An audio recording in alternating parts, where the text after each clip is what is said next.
Aprenda ciência de dados em 10 anos. É isso mesmo que você ouviu, 10 anos. Quer entender o porquê? Fica aqui comigo nesse vídeo.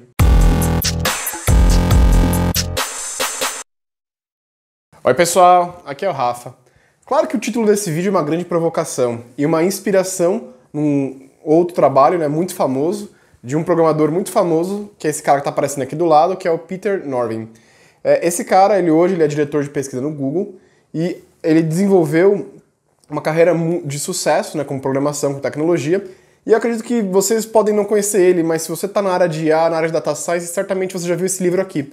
É um dos livros mais famosos sobre inteligência artificial, é um livro gigante, um compilado sobre todas as técnicas de inteligência artificial que foi desenvolvido nos últimos anos, que o Peter Norvig escreveu. E esse mesmo cara, ele escreveu um texto muito famoso alguns anos atrás, que era sobre como aprender a programar em 10 anos. E como eu li esse texto recentemente, eu achei interessante fazer um paralelo com ciência de dados, com tecnologia e IA, que é essa área que a gente está trabalhando aqui no canal. E é muito interessante porque a grande motivação do Peter Norvig é grande parte uma motivação que eu tive para construir o canal e começar a falar um pouco sobre assuntos um pouco mais de base, né? Falar sobre carreira, mas falar sobre matemática, assuntos mais densos que demoram para você capturar, né? E a grande questão dele é que ele estava numa livraria, há um tempo atrás, ele começa o texto assim. Inclusive é um texto super curto, tá? Vou deixar aqui linkado para vocês, tem tradução em português, se você ainda não domina o inglês. Sugiro fortemente que vocês leiam, é uma leitura de 10 minutos que vale a pena, é life change. Super recomendo você ler na íntegra, né? Mas eu vou tecer meus comentários aqui sobre essa leitura, esse texto do Peter Norvig. E então, voltando ao tema, a grande motivação, né, dele de escrever esse livro é que ele, numa livraria, lá que ele estava andando, ele achou um livro lá, Aprenda a Programar C++ em 24 horas. Ele ficou muito irritado com aquilo, porque tipo, ele é um programador já experiente, né? Como eu falei, diretor de pesquisa do Google, já tem uma carreira super consolidada, ele entende muito bem da área, ele é um bom programador, ele é um técnico, né? E ele falou, cara, é impossível isso, né? O que você pode depender em 24 horas? E esse sentimento desse título desse livro é um dos sentimentos que eu mais vejo aqui em alguns seguidores aqui do canal, algumas pessoas que me abordam, algumas pessoas que estão começando na carreira. Uma frase que muitos falam, né, que é a famosa síndrome do impostor, né, que muitas pessoas têm e vêm falar, Rafa, como você lida com isso, como acontece isso? E eu, particularmente, eu nunca tive que lidar com essa síndrome, porque a minha carreira ela foi muito pautada de pouco a pouco, né? Eu não comecei de uma hora para outra na carreira, a minha carreira ela não é uma carreira muito linear, mas ela foi se moldando aos poucos, então eu não senti esse medo, né, que algumas pessoas sentem, que é a famosa síndrome do impostor, porque eu não troquei de carreira, eu não vim de uma carreira diferente, né, eu fui agregando outras habilidades, como programação e tecnologia, que foram habilidades que eu agreguei por último, mas são habilidades que foram naturalmente vindo para mim, foram pouco a pouco, né, eu nunca estive numa situação onde eu me achava que eu não deveria estar, ou que eu estava enganando as pessoas, ou que eu estava me auto-enganando, né? Apesar da minha carreira não ser linear, a minha transição em termos de conhecimento foi muito linear, né? Eu fui agregando conhecimentos pouco a pouco, né? Então eu acabei não sentindo isso. Mas eu sinto que cada 10 perguntas que me vêm aqui dos seguidores do canal, eu posso ter certeza que 7 está ligado à insegurança, a como você entra na carreira, a como você lidar com essa pressão, ou essa autopressão, né? Que às vezes eu muito digo, eu acho que o mundo não espera que você saiba tudo, às vezes algumas pessoas que vêm de outras carreiras que pressupõem que você decore um grande volume de informações, em programação e tecnologia é diferente. Você nunca vai saber tudo, é super natural você googlar e pesquisar como é que se faz tal coisa, às vezes você esquece alguma sintaxe, isso é super natural, não tem nenhum problema. Até o programador mais avançado, até o Peter Norvig, com certeza ele deve fazer isso. A grande questão é como você evolui na carreira, né? E esse texto é maravilhoso porque ele traz essas pequenas dicas e ele é um grande remédio, eu acho, que para quem realmente de fato tem essa famosa síndrome do impostor, né? Lê o que um cara foda, um cara que tá no Google, um cara que é diretor de pesquisa do Google, que escreveu uma das bíblias de inteligência artificial dos últimos 50 anos, fala sobre aprendizado. E a chave para entender esse processo é uma coisa que, infelizmente, muitas pessoas não conseguem lidar hoje em dia, que é tempo. Você tem que ter tempo para se dedicar a uma carreira, se dedicar a uma habilidade e ter essa habilidade nova. E agora eu vou passar por alguns pontos aqui do texto que eu achei fantástico. Insisto, se você não viu o texto ainda, vá lá dar uma lida, Depois, daqui você assistir o vídeo, vai estar aqui linkado, tem a versão em português. É uma leitura que vale super a pena para abrir a sua cabeça e falar, cara, olha, eu tô no caminho certo, eu só preciso de tempo. Legal? Então, os pontos aqui que eu anotei, vou falando alguns e discutindo, que eu achei bem interessante mesmo, né? O primeiro que ele fala é que, por que os 10 anos, né? 10 anos para desenvolver uma habilidade. De onde ele tirou esse número, né? Ele fala que não precisa ser necessariamente 10 anos, né? Pode ser 10 mil horas, pode ser uma grande quantidade de tempo, né? Por quê? Porque você precisa de uma coisa chamada prática deliberativa, ou seja, você precisa fazer, pôr a mão na massa, né? Intuitivamente, eu já falo várias vezes aqui no canal, todas as vezes que eu falo sobre carreira, sobre você fazer de fato os projetos, sobre você tentar avançar passo a passo, gradativamente, novos desafios. E é isso que ele coloca com os 10 anos, com as 10 mil horas. Tenha tempo, faça coisas e se exponha, né? E o que nessa exposição ele fala? Olha, você não vai fazer só coisas repetidas, você não vai fazer só a mesma coisa. Se você é um analista de dados, você não vai fazer a mesma análise que você já está confortável. Ele sugere que você sempre se coloque em uma posição um pouco de desconforto, em fazer algo que você não sabe fazer ainda, aprender algo que você ainda não domina. Então, essa é uma habilidade muito interessante, que eu não estou falando para você mentir numa vaga de emprego, eu não estou falando para você pegar um desafio que você não consegue fazer, eu estou falando para você ser sincero. Olha, por exemplo, eu sei como lidar com algoritmos de clusterização, por exemplo, mas nunca trabalhei com aprendizagem supervisionada. Eu tenho um conhecimento base aqui, eu sei como funciona, eu posso, aos poucos, fazer um projeto, sempre deixando claro para as pessoas que dependem desse projeto, olha, eu não conheço ainda essa técnica, vou estudar essas técnicas, vou pegar a técnica que eu acho mais razoável e vou aplicar e vou desenvolvê-la. Então, é possível sim você fazer esse processo ao longo desse tempo. Se você tem muito pouco tempo, eu conheço pessoas com 6 meses de carreira que já estão desanimadas porque não aprendem, porque não evoluem, mas 6 meses de carreira, sinto muito, mas você não teve tempo de fazer nenhum projeto relevante ainda. Você precisa de pelo menos 1 a 2 anos dedicado no mesmo projeto, entendendo as mesmas dificuldades, os mesmos meandros, para entender a solução e aí produzir algo de valor. Então, se você está me escutando agora, se você tem menos de 1 ano de carreira, se você está entrando na carreira agora, fique tranquilo, você não vai aprender todo dia para noite. Sempre busque estar em lugares onde vai te desafiar. Saia da sua zona de conforto. Essa é um dos primeiros tópicos que eu achei bem legal, que eu li aqui no texto dele. Indo aqui para frente, ele traz uns exemplos maravilhosos, fora da programação até, sobre habilidades, sobre quanto tempo você demora para você produzir algo relevante. 2 exemplos legais que ele trouxe aqui, um é do Mozart, que é um gênio da música, com 4 anos de idade ele já produzia. Só que o que ele traz aqui de interessante? Olha só, vamos fazer essa análise um pouco mais detalhada, né? O Mozart, beleza, ele produzia, ele conseguia fazer músicas com 4 anos de idade, mas eram músicas bobinhas, eram músicas que não tinham uma relevância muito grande, né?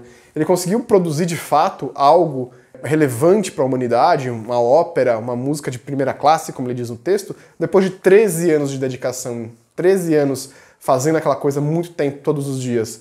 E um outro exemplo que ele deu é uma banda pouco famosa, né, chamada Beatles, que ele cita, né, que o maior sucesso deles, o primeiro sucesso de crítica, né, que estourou, foi uma música chamada Peppers, de 1967, e eles demoraram 10 anos para chegar lá. Em 1957 eles estavam tocando em pubs em Liverpool como uma banda qualquer que está começando. Então, sim, existe talento natural, sim, o talento e a genialidade pode fazer alguma diferença no começo, mas eu tenho certeza que esforço e trabalho duro ao longo do tempo sempre vai vencer talento e genialidade. Você precisa ter os dois. Se você tem os dois, você está no melhor dos mundos, mas sempre é possível, principalmente nessa área intelectual que a gente está. A gente não está fazendo algo físico, né? Eu gosto muito de esportes. Eu, por exemplo, já lutei, me dediquei ao esporte alguns anos da minha vida, e infelizmente o esporte ele não é tão grato quanto a ciência, quanto a academia. O esporte ele é ingrato com a idade. Quanto mais tempo você passa, mais você vai ter que se dedicar para você ter o mesmo resultado. E infelizmente você tem um limite de idade. Infelizmente você não pode achar que você com 40, 50 anos você vai ter a mesma performance que um menino de 20, 25 anos. Com a academia, com as questões intelectuais é um pouco diferente. Quanto mais passa, mais malhado o seu cérebro fica, mais bombado o seu cérebro fica, mais você vai conseguir desenvolver habilidades, mais você vai conseguir concatenar ideias. Então o tempo é seu amigo. Então não fique com essa questão, angústia que muitas pessoas têm quando está começando a carreira, de ter essa síndrome do impostor, de achar que está no lugar errado, de achar que as coisas deveriam ser mais rápidas. A gente vive sim numa sociedade que te cobra isso, mas essa cobrança é artificial, gente. Foca. Esquece rede social, esquece status, foca em estudo e perseverança. Faça um plano de 10 anos. Essa acho que é a grande moral, né, do texto, né? E seguindo aqui para outros tópicos que eu achei bem interessante, o que ele fala aqui também? Sobre fazer algo divertido. Porque se você faz algo muito tempo, é muito difícil você se dedicar a algo que você não gosta, que você não conhece. Então ele fala, se você vai se dedicar em programação, escolhe uma área que você gosta, que você sente prazer em trabalhar, já que você vai trabalhar isso por muito tempo. Se você quer ser bom em alguma coisa, você vai ter que dedicar tempo. E você só vai dedicar tempo se você gostar de fazer aquela coisa. Se você gosta de A, foca em A. Se você gosta de programação, foca em programação. Se você gosta de a parte de DevOps, foca em DevOps. E goste do que você está fazendo. Busque algo que você gosta para fazer. Eu particularmente estendo isso para ciência de dados, para doutorado. Eu estou terminando agora esse processo de doutorado, mestrado. Fiquei 7 anos estudando a mesma coisa e eu vi muitas pessoas saírem do programa justamente por causa disso, porque começavam a fazer o programa querendo ter um título de doutor, um título de mestre e não gostavam de fato da matéria de pesquisa. E isso é praticamente impossível você concluir um processo tão longo como mestrado e doutorado focando em algo que você não gosta de discutir, já que diariamente você vai estar tendo que ler paper, você está tendo que discutir com pessoas que gostam desse tema, que falam desse tema, a sua vida vai ser norteada por esse tipo de tema. Então, uma coisa muito importante, talvez a mais importante desse vídeo, além da questão do tempo, de dar o tempo certo para a pesquisa, para o tempo para o seu aprendizado, é você escolher algo que você realmente gosta de fazer. E aqui, seguindo alguns pontos, ele tem uma coisa muito interessante que ele dá uma receitinha de como você pode fazer esse processo, né? Do famoso aprender fazendo, né? Bote a mão na massa, né? E aqui ele tem uma listinha que eu vou narrar aqui para vocês do que ele acha que é interessante para você de fato aprender uma programação, né? Ou a gente pode estender aqui para tecnologia, ou até ainda qualquer outra habilidade, né? Aqui fora, né, da tecnologia, que eu acho que esse texto é muito genérico, é muito rico. Que é assim, número 1, né? Você tem que ter uma tarefa bem definida. Eu já falei isso aqui em outros vídeos, se você ficar perdido na maionese, estudando A, B, C, já falei sobre a famosa toca de coelho, se você for abrindo as branches, né, e querendo estudar coisas diferentes, subtemas, você nunca vai conseguir focar em nada. Por isso que eu sugiro fortemente que você tenha um objetivo claro. Eu quero aprender tal coisa. Eu quero aprender Python. Eu quero ser o melhor programador de Python que eu puder ser durante um ano. Beleza, você tem um objetivo claro. E aí o que ele fala? Escolha o nível de dificuldade apropriada. Beleza, eu quero aprender Python, só que eu já vou começar a estudar funções assíncronas. Vou começar a estudar decorators, generators e outras features da linguagem super específicas. Que eu acredito que se você tem um nível médio de Python, você nunca ouviu falar na vida.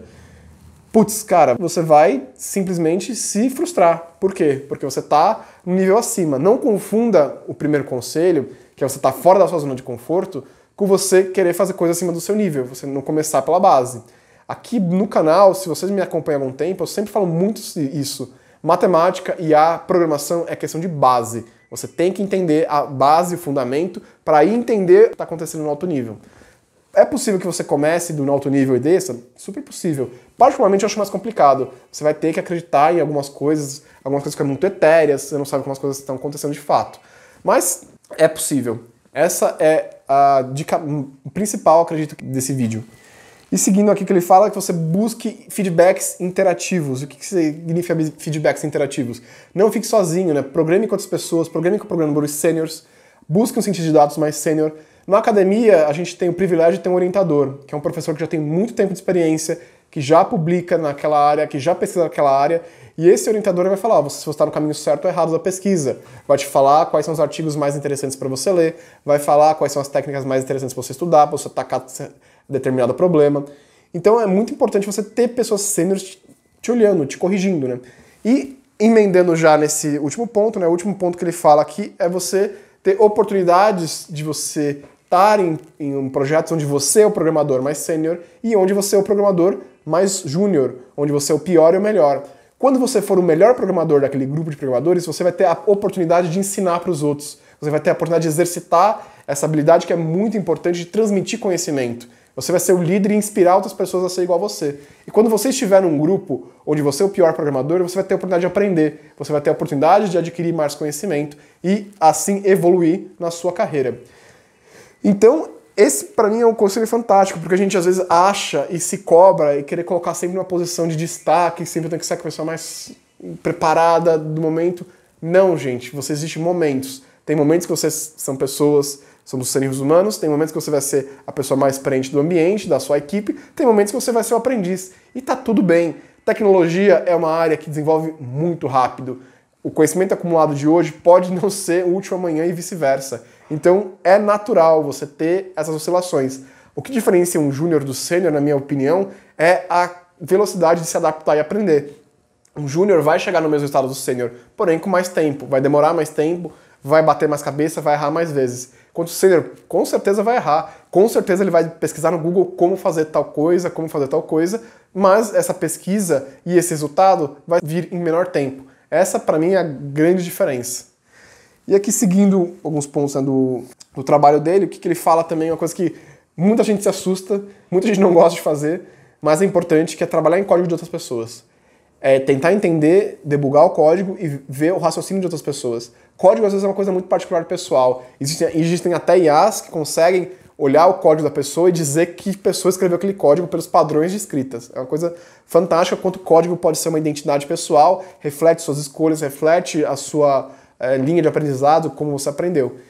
Mas você olhar o código da pessoa, às vezes te deixa desconfortável, mas vai te obrigar a entender a linha de raciocínio daquela pessoa. Se você sabe o problema que essa pessoa quer resolver, você sabe algumas estratégias que ela vai tomar. E você vai começar a fazer perguntas do tipo, tá, ele precisa resolver tal problema, então ele criou essa função para isso? Putz, não estou entendendo esse parâmetro, de onde isso aqui veio? Como essa função se concatena com essa, com essa, com essa? Então, ler código de outras pessoas é uma boa dica para você melhorar a sua visão crítica de código, seja para falar, caramba, esse código está muito bom, seja para falar, putz, eu melhoraria desse jeito, eu faria desse jeito. E, por último, ele cita uma outra frase que é muito famosa na área de programação, que é não existe bala de prata, né? Essa frase ela foi cunhada para o cara que escreveu esse livro aqui, o mítico homem-mês, o Frederick Brooke. Eu vou futuramente fazer um vídeo só sobre esse livro, né? Eu não terminei de ler ele ainda. Tô achando um livro fantástico, né? Principalmente porque é um livro que foi feito na década de 70, acho que se não me engano 75 livro, sobre gestão em grandes projetos de programação. E esse livro é assombrosamente atual. Parece que é o dia a dia de quem já trabalhou em um grande projeto, os desafios de gestão e como o Brooks busca resolver esses grandes desafios de gestão. Futuramente eu vou fazer um vídeo só sobre esse livro, que eu achei ele fantástico, mas o que eu quero trazer desse livro, que o Peter Norvig fala também nesse blog dele, é que o que ele quer dizer com essa bala de prata? Gente, não existe solução mágica, não existe o programador super-homem que vai resolver todos os problemas. Você precisa de método, organização e tempo. E eu espero que você tenha gostado desse vídeo. Eu espero que essa série de carreira e esses papos um pouco mais informais estejam agregando para vocês. Deixa aqui nos comentários se você gostou desse vídeo, se você quer mais vídeos desse conteúdo. Não se esquece de se inscrever no canal e até a próxima. Tchau, tchau, gente!